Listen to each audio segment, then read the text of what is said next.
नमस्कार साथियों। तो इस वीडियो में मैं आपको बताने वाला हूं ऐसे 10 से 12 क्वेश्चन, गेस क्वेश्चन जो हमेशा आपका क्वेश्चन ये इंग्लिश में पूछा ही जाता है हमेशा। और एक में तो मैंने प्रोज बता दिया है, यहां मैं पोएट्री की बात करने वाला हूं कि पोएट्री चैप्टर से वो कौन कौन सा मतलब क्वेश्चन है, ठीक है ना, कौन सा क्वेश्चन है जिसको हम लोग गेस क्वेश्चन भी बोलेंगे और 100% बोलेंगे, क्योंकि ये क्वेश्चन हमेशा आता था, आता है और आता रहेगा, हम लोग बोल सकते हैं भाई। और सबसे पहला एक बात मेरा कि जितने स्टूडेंट को ये क्वेश्चन याद होगा पहले से, आप सभी लोग कमेंट बॉक्स में जरूर बताइएगा कि हाँ भैया हम लोग को ये सारे के सारे क्वेश्चन पूरी तरह से याद है। ठीक है, तो चलिए स्टार्ट करते हैं। Let us start. सबसे पहला अगर बात किया जाए पोएट्री, मैं यहां लिख देता हूं पोएट्री, चूंकि आप जानते हो कि आपका दो पार्ट में बुक है, रेनबो पार्ट 2, एक प्रोज और एक पोएट्री। एक प्रोज का और मैं वीडियो बना दूंगा और 100% इस क्वेश्चन को छोड़कर दूसरा क्वेश्चन आप मत देखना, यही आता है मतलब आता है। पहला क्वेश्चन हमेशा से देता है, हमेशा मतलब एक दो बार नहीं, हमको लगता है 7-8 बार एक ही रिपीटेड क्वेश्चन है। क्या? हाउ, देखिएगा, मतलब सबसे पहले तो आपको 10 चैप्टर से पोएट्री चैप्टर से मतलब 10 चैप्टर दिया हुआ है आपके क्लास 12 में, वहां से जितने भी क्वेश्चन है, पहला क्वेश्चन है, देखिएगा, how is man's power feeble. ये क्वेश्चन हमेशा पूछा जाता है, कैसे मतलब मेंस का पावर फीबल है, कमजोर है, ये आपको आंसर में बताना है। कैसे कमजोर है, मैं इसमें क्वेश्चन लिख देता हूं, वैसे बता देता हूं मेंस का पावर फीबल क्यों है। तो man's power is feeble because of his bad time, ठीक है ना, bad time, because a man can not add another hour nor a lost hour recall. ना तो कोई व्यक्ति अपने टाइम को जोड़ सकता है और नहीं बीते हुए टाइम को फिर से क्या कर सकता है, वापस ला सकता है। अगर बात दूसरा क्वेश्चन का है तो दूसरा क्वेश्चन देखिए, in what sense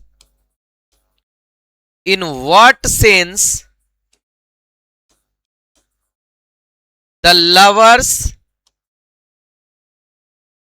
in what sense will the lovers remain United. तो हमेशा से आपका ये क्वेश्चन पूछा जाता है कि किस सेंस में लवर्स जो हैं एकदम से यूनाइटेड रहेंगे, यूनाइटेड मतलब एकजुट रहेंगे, ये आपके अकॉर्डिंग बनाना है। तो सबसे पहले true lovers never part away, कभी भी ट्रू लवर्स अलग नहीं हो सकते हैं, ये आपको भी मालूम होगा। तो ये क्वेश्चन हमेशा पूछा जाता है। एक साइंग और वीपिंग वाला भी पूछा जाता है, वो भी आपको याद रखना है कि जब पोएट की लवर जो है, उनकी प्रेमिका जो है, जब वो साई करती है तो क्या होता है, जब वो वीप करती है तो इनका क्या होता है, वो आपको याद हो जाना चाहिए। जब वो साई करती है, ठीक है ना, तो हमको याद हो जाना चाहिए इनका सोल अवे होता है। और जब वो वीप करती है अनकाइंडली काइंड, तो इनका जो ब्लड है वो डीके होने लगता है, खराब होने लगता है, सड़ने लगता है। फिर अगला क्वेश्चन, ये भाई बहुत इंपॉर्टेंट क्वेश्चन है, बहुत इंपॉर्टेंट। क्या जी? How is poets bodies formed, ठीक है ना, मतलब पोएट का जो बॉडी है वो कैसे बना हुआ है, इस टाइप से आपका क्वेश्चन है। आप चैप्टर नंबर 2 में जाइएगा तो आपको देखने को मिल जाएगा कि कैसे बना हुआ है। तो poets body is form by the American soil, American atoms, आपको याद होना चाहिए, ठीक है ना, अमेरिकन सॉइल, अमेरिकन एटम, ये हमेशा से आपका क्वेश्चन पूछा हुआ है, हमेशा से पूछा जाता है, आपको एकदम से याद रखना है। और ये पूछ देगा लाइन एक्सप्लेनेशन में भी, हमेशा से पूछता है। Now I am 37 year old, मैं 37 साल का हूं, और ये वाला लाइन हमेशा पूछता है दोस्तों, hoping to seize not till death. मेरे को सारे क्वेश्चन याद हैं, ऐसे ही मतलब एक तरह से मौखिक ही मेरे को ओरली ही सारे क्वेश्चन याद है कि कौन कौन सा क्वेश्चन आपके एग्जाम में पूछा हुआ है, नहीं समझे। इसका लाइन का मतलब भी पूछ देगा, hoping to see not till death. इस लाइन का मतलब what is the means of this line, इसलिए क्वेश्चन मैंने क्वेश्चन लास्ट में दिया है। तो इसका मतलब क्या, होपिंग टू सी मतलब होप का मतलब क्या, पोएट आशा करते हैं कि तब तक नहीं रुकेंगे जब तक इनका मृत्यु ना हो जाए। अरे बात समझ में ना, तो याद रखिएगा, याद रखिएगा, ठीक है। एक क्वेश्चन यहां से पूछा आपका जाता है, ठीक है, how is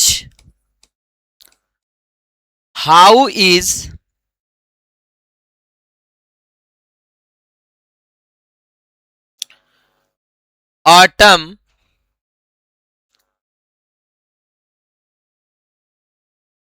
related to a spring and summer. ठीक है ना, याद रखिएगा, याद रखिएगा। इस टाइप से आपका एक क्वेश्चन दिया हुआ है चैप्टर नंबर 4 में। चैप्टर नंबर 4 में क्वेश्चन दिखा ही देता हूं ताकि आपको कोई भी परेशानी, कोई भी प्रॉब्लम साथ ही ना आए। मैं दिखा देता हूं आपको ये क्वेश्चन। इस टाइप से क्वेश्चन पूछा हुआ है जो बहुत इंपॉर्टेंट है और मुझे लगता है वो हर बार आता है, वो हर बार क्वेश्चन आता ही आता है। 100% आप जब देखिएगा तो आपके मतलब बुक में दिया हुआ है, सारा बुक में काट देता हूं क्वेश्चन, और आपको जा करना क्या करना है, वहां से मतलब देख लेना है, याद कर लेना है, क्योंकि हर चैप्टर से क्वेश्चन नहीं याद करना है और सारे क्वेश्चन नहीं याद करना है। यहां स्मार्टली चीजों को सीखना है ताकि आप लोग को कोई प्रॉब्लम परेशानी ना हो, ज्यादा नहीं पढ़ना पड़े, ठीक है ना, ज्यादा आपको नहीं पढ़ना पड़े। चलिए जी, तो मैं तो बात कर रहा हूं अभी साथियों पोएट्री का बात कर रहा हूं, तो थोड़ा सा पोएट्री लाता हूं मैं, देखिएगा।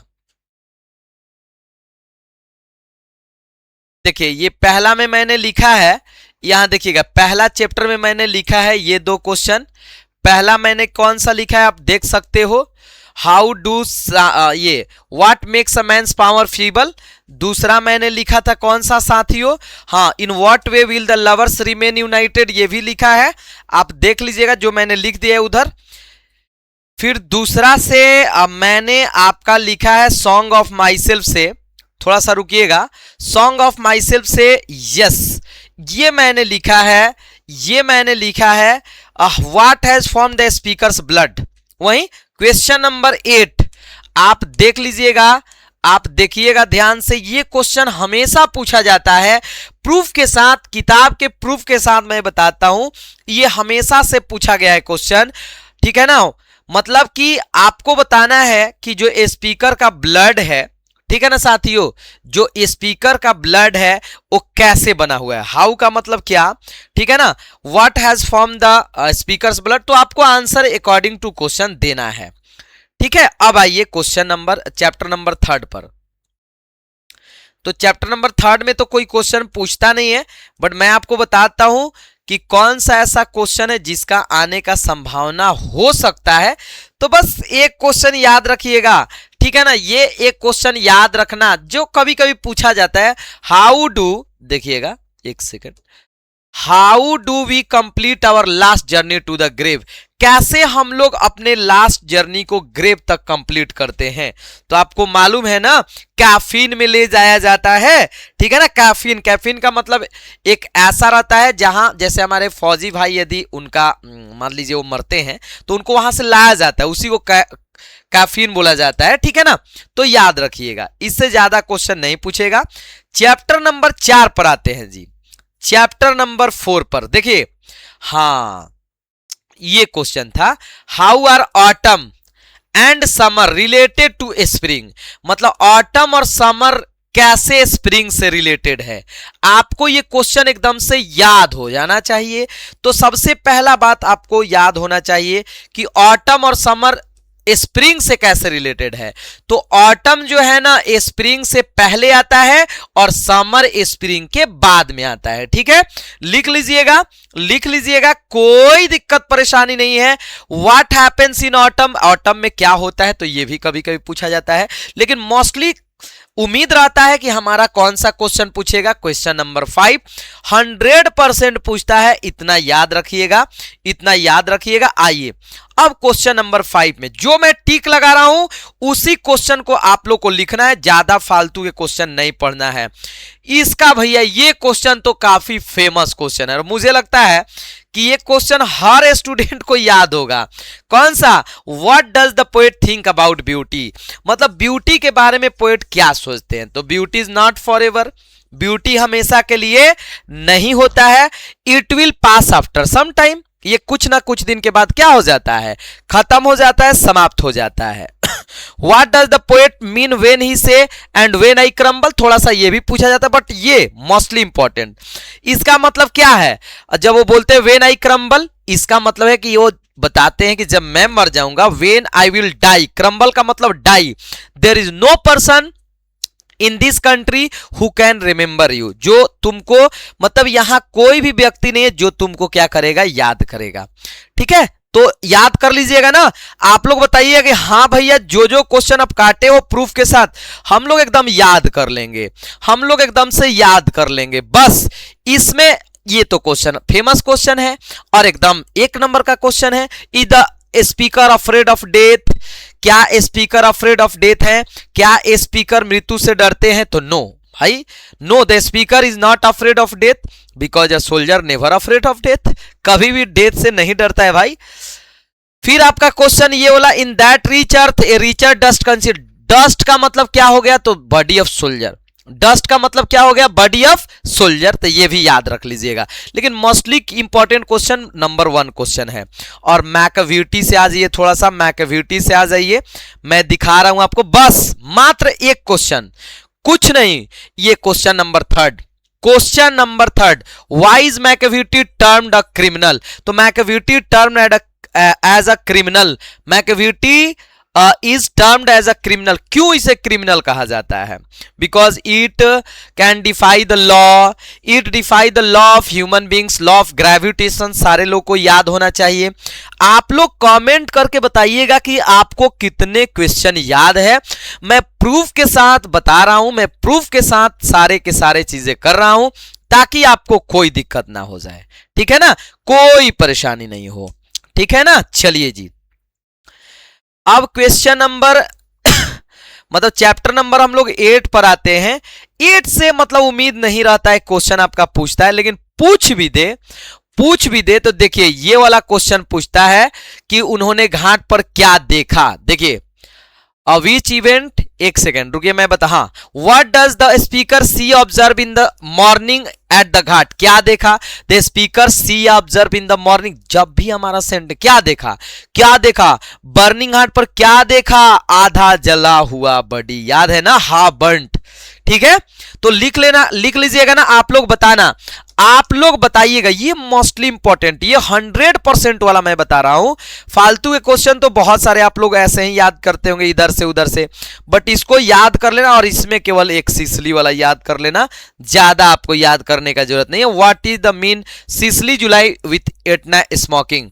ठीक है ना, Sicily July with Etna smoking, ये याद कर लीजिएगा। और एक आपका पूछा जाता है सिसली में स्नेक को लेकर क्या? ठीक है ना, इधर होगा क्वेश्चन, एक सेकेंड, हाँ ये वाला क्वेश्चन, क्वेश्चन नंबर कौन सा है? Question number what thing about the snake did a feel, एक सेकेंड, कौन सा क्वेश्चन है भाई? सिसली में क्या लोगों के मतलब अंदर चल रहा था सांप को लेकर? हाँ, what is the belief prevailing in Sicily about a snake, मतलब सांप को लेकर। तो in Sicily black snakes are innocent while golden are venomous, याद है ना, गोल्डन आर वेनोमस। तो सारे के सारे क्वेश्चन उम्मीद कर रहा हूं कि आप लोग याद कर लीजिएगा, याद कर लीजिएगा, मुझे उम्मीद है कि पक्का आप लोग याद कर लीजिएगा। और 10 चैप्टर से आपका जो क्वेश्चन पूछ रहा है 2 क्वेश्चन मैं बोल रहा हूं, याद कर लेना, 2 क्वेश्चन मात्र। पहला पहला क्वेश्चन, हाँ, why did the house go into silent. 10 chapter बहुत इंपॉर्टेंट है। आपका समरी भी पूछता है, मैं बताता हूं, यहां से आपका समरी भी पूछता है, यहां से आपका लाइन एक्सप्लेनेशन भी पूछता है, यहां से आपका क्वेश्चन आंसर भी एक ये पूछेगा, ठीक है ना, और एक ये पूछता है why was the speaker unable to read the books. पहला, घर क्यों शांत था, the house went into silent because the old lady या the grandmother is no more and there is no person who lives on that house। कोई व्यक्ति नहीं था जो उस घर में रहे। और क्यों नहीं किताब पढ़ पाई, तो क्या लिखेंगे, the speaker was unable to read the books because she was too young that time, क्योंकि उस समय ये काफी क्या थी, यंग थी।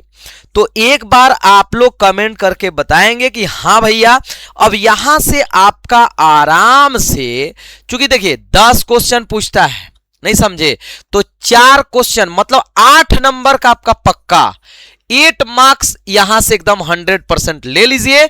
कोई नहीं रोक सकता है 100% लाने से, ठीक है ना, मतलब 8 मार्क्स लाने से 100% कोई नहीं रोक सकता है, ठीक है ना। उम्मीद करते हैं कि एकदम अच्छे से समझ में आ गया होगा, ठीक है ना।